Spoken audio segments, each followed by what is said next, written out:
Olá, mas que bom ter a sua companhia aqui para mais um programa do bem. Você que é habituê de nos assistir, você se lembra que há alguns meses eu fiz vários programas vestida de verde? É um verde que representava a nossa esperança de mudança durante o período eleitoral. E aí, você tem acompanhado o que está acontecendo? Você tem visto o que os candidatos que você elegeu estão fazendo? Porque, como você sabe, o nosso programa é um canal de comunicação do bem. E hoje vamos mostrar as mudanças que já acontecem e as novas propostas e projetos que vão chegar aí para o seu benefício. Então fica aí ligadinho na gente que a gente já está de volta.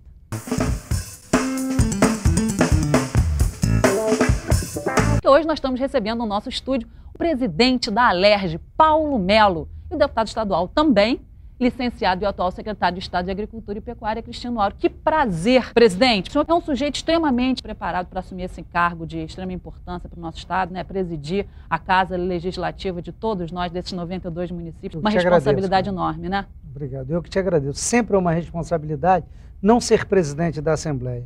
A maior responsabilidade é você ser merecedor do voto que você recebe e dar uma contrapartida para aquele seu eleitor, muitas das vezes, uma pessoa muito humilde. Essa é a grande responsabilidade. O senhor se preparou durante muitos anos para isso, né? Não, eu trabalhei durante um longo tempo, né? Na realidade, eu nunca imaginei estar na política. As coisas aconteceram por acaso. Quando eu vim para o Rio de Janeiro, eu não vim para o Rio de Janeiro achando que ia ser político alguma coisa. Eu vim numa questão de sobrevivência. Uma família muito humilde do interior. Hoje não é mais interior, mas Saquarema. Nós morávamos na parte agrícola de Saquarema. Eu vim para o Rio de Janeiro apenas para ter um emprego e poder ajudar a minha família. As coisas foram acontecendo e finalmente desagou eu entrando na política pelo acaso do destino. E eu acho que era a profissão mais apropriada para mim.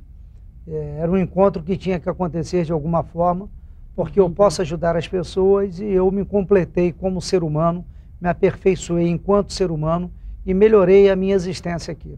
Que beleza, né, Cristiano? Você também que é deputado, que tem a honra de estar no seu segundo mandato, acompanhando então o presidente agora. Também se sente bem sendo político?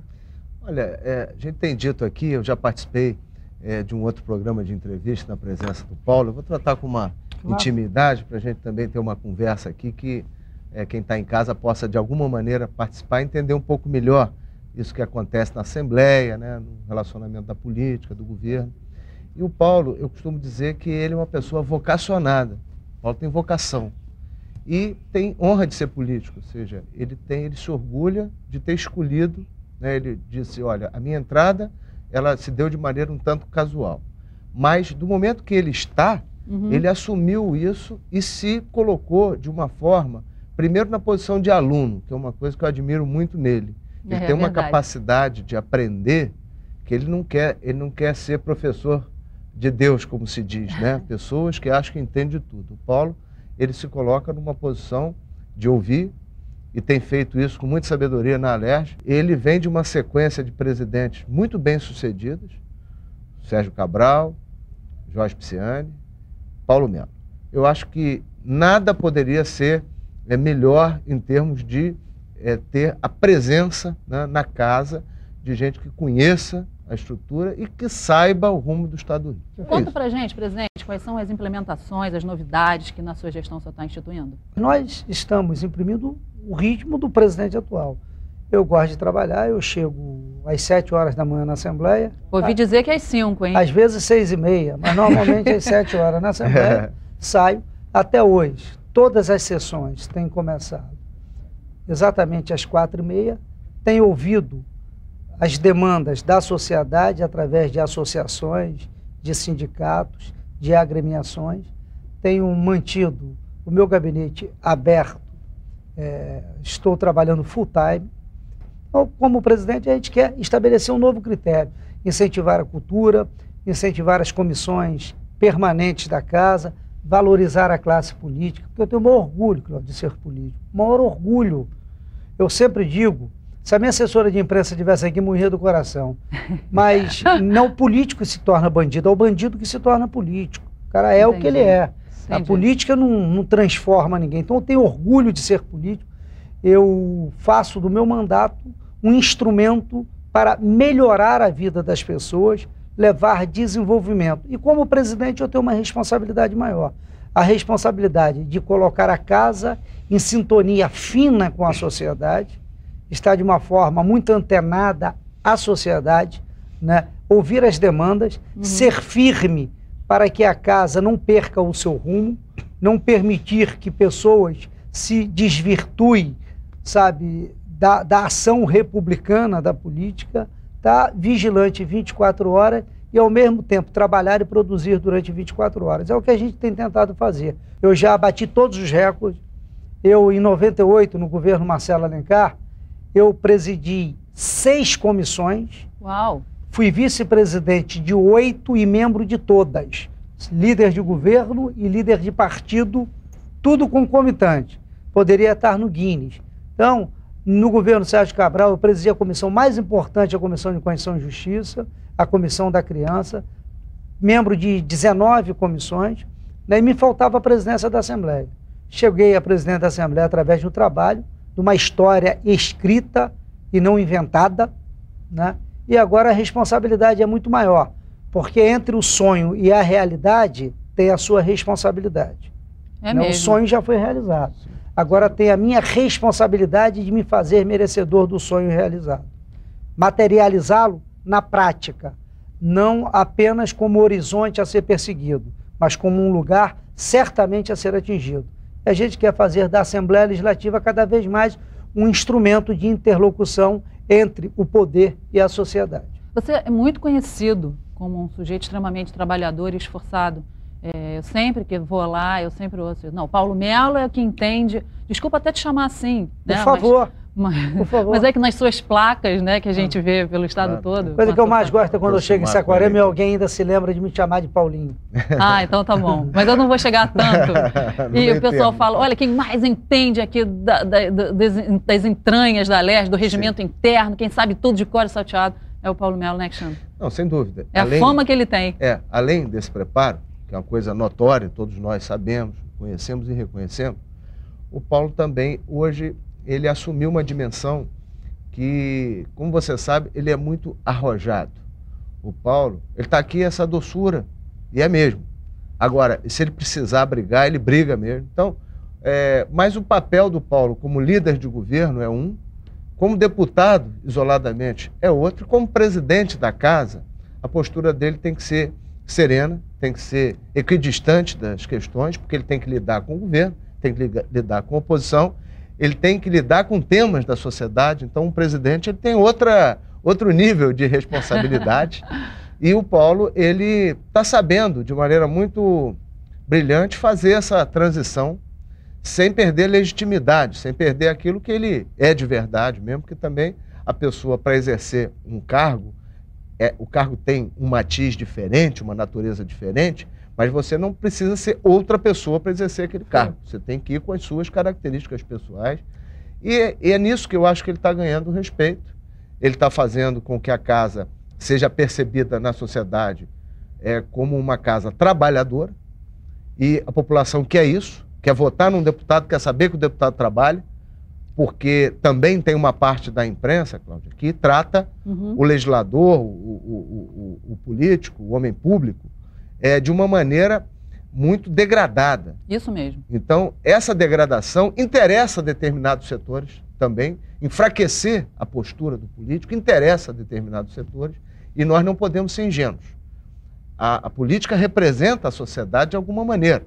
Até hoje não inventaram um sistema melhor. É o espelho da sociedade. Claro. Se nós temos bons e maus parlamentares, isso é fruto também.